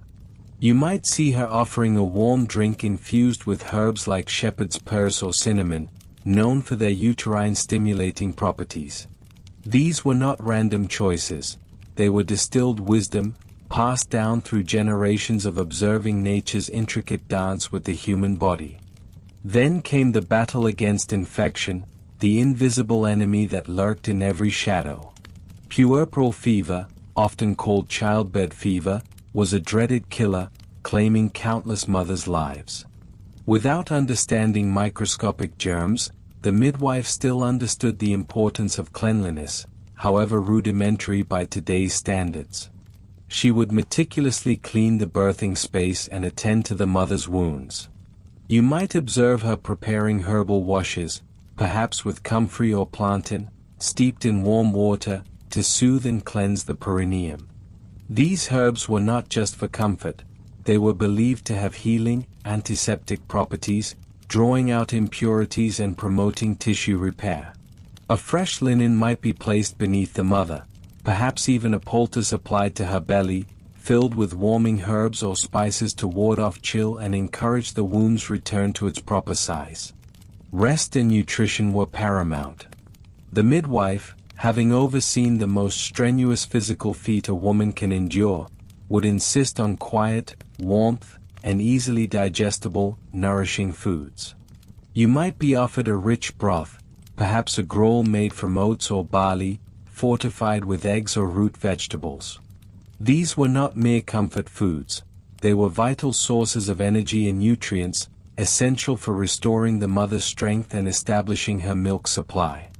The midwife understood that a mother's recovery was intrinsically linked to her ability to nurture her newborn. But beyond the physical, there was the spiritual cleansing. Birth was seen as a powerful, sometimes dangerous, transition, leaving both mother and child vulnerable to unseen forces. You might witness a small ritual, a blessing, a prayer, the burning of specific incense, or the placement of protective charms near the bed. These practices, strange to the modern eye, were deeply meaningful to a people whose lives were intertwined with spiritual belief. They were medicines for the soul, bringing peace and a sense of security to a new mother in a world full of uncertainty. The midwife, in her role as a spiritual guide, would ease anxieties and reinforce the community's protective embrace around the new family. Now, turn your attention to the tiny, fragile being cradled beside its mother. The newborn.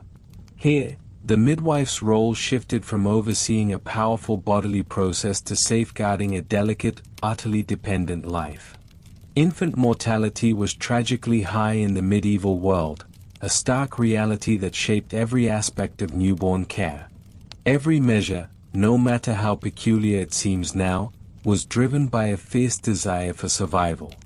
The first order of business, after ensuring a clear airway and that first momentous cry, was warmth and security.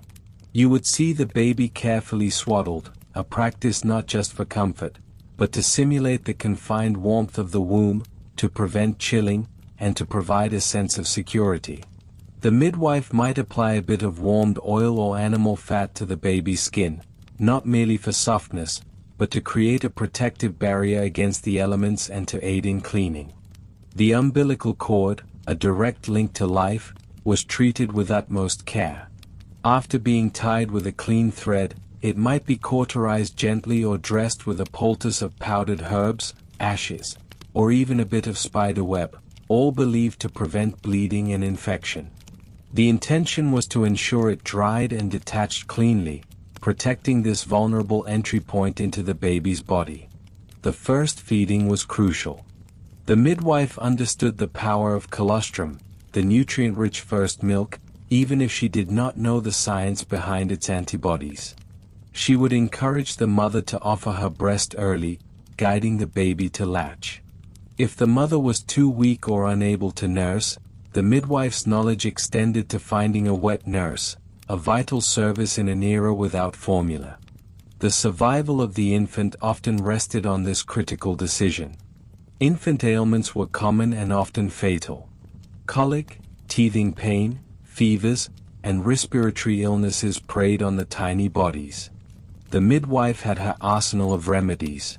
For a colicky baby, you might see her gently massaging the infant's belly or offering a tiny spoonful of an herbal infusion, perhaps chamomile or fennel, known for their soothing properties.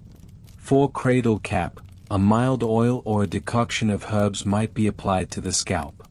Fevers might be treated with cooling baths or compresses, or internal remedies believed to draw out the heat. These were careful, often small doses, given with an awareness of the baby's delicate system. Beyond physical remedies, much of infant care revolved around protection from the unseen. The medieval world was populated with spirits, fairies, and malevolent influences. A baby, unbaptized and innocent, was considered especially vulnerable. You might observe amulets tied to the cradle, perhaps a string of coral beads to ward off evil, or a small bag of protective herbs sewn into the swaddling clothes. Prayers and blessings were constant, a spiritual shield against danger. If a baby was sickly or cried incessantly, suspicions of a changeling could arise, a fairy child swapped for the human one. In these heartbreaking situations, the midwife, drawing on lore and experience, might perform rituals intended to identify or even repel the supposed changeling. often a desperate attempt to explain the inexplicable sorrow of infant loss. The midwife's skill was not just in delivering a baby, but in navigating the perilous waters of early life for both mother and child. She was a practitioner of holistic care, weaving together practical knowledge of herbs and the body, with deep-seated spiritual beliefs and the social customs of her time. Her methods, though strange to our ears, represented the sum total of human wisdom and compassion available in her era, all directed towards the most fundamental of human goals, survival and the continuation of life. You realize that her role as the cradle's keeper was immense, demanding incredible resilience, knowledge, and an unwavering commitment to the smallest, most vulnerable members of society. She was not just assisting at birth, she was guarding the very future of the community, one precious new life at a time. Every poultice, every potion, every whispered prayer was an act of profound dedication in the face of overwhelming odds.